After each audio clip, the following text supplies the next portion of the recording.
Aujourd'hui, un système judiciaire qui met tout en œuvre afin d'exonérer les policiers de leur responsabilité. Et sans entrer Vous parlez du rôle des experts, notamment. Vous parlez du rôle des procureurs. Je parlais les procureurs de la République, et moi je le vois dans tous mes dossiers, vraiment. Et là, je dirais 100% de mes dossiers, on a des procureurs qui n'ont qu'un seul objectif, c'est d'exonérer les policiers. Je prends un exemple très précis.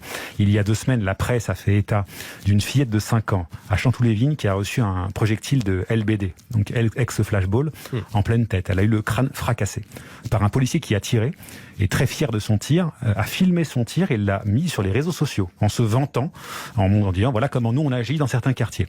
Ce policier donc a blessé gravement une fillette. Les parents qui étaient à côté de cette fillette ont ramassé le projectile de LBD. Ils l'ont remis à la police des polices afin que ce soit examiné. La police des polices a indiqué qu'il existait un ADN masculin. Et Madame le procureur de la République de Versailles, Madame Caillebotte pour ne pas la citer, a ordonné à la police des polices de ne pas identifier l'ADN masculin. Suite à ça, classement sans suite de l'affaire, au motif que l'auteur n'est pas identifié.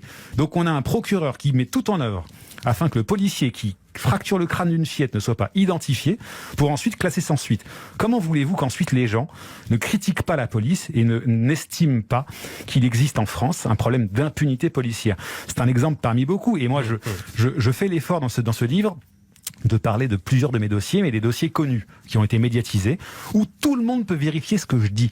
Et il se trouve que ce que j'indique, donc c'est ce système qui permet l'impunité, se voit dans tous les dossiers dont je fais état. Dans l'affaire Adama Traoré, dont on a beaucoup parlé, il y a 6 expertises médicales. En tout, il y a une trentaine de médecins qui disent que l'interpellation des gendarmes a causé la mort d'Adama Traoré. C'est ce qu'on appelle des indices graves ou concordants, laissant présumer qu'une infraction a été commise. Malgré ça, les gendarmes ne sont non seulement pas mis en examen, ils ne sont même pas témoins assistés pour les violences. Ils sont aujourd'hui simples témoins, comme vous, comme le boulanger du quartier, comme s'il n'avait jamais interpellé Adama Traoré. Donc tout ceci est scandaleux, et je pense que la justice se grandirait en acceptant tout de même d'admettre que parfois il peut y avoir des problèmes.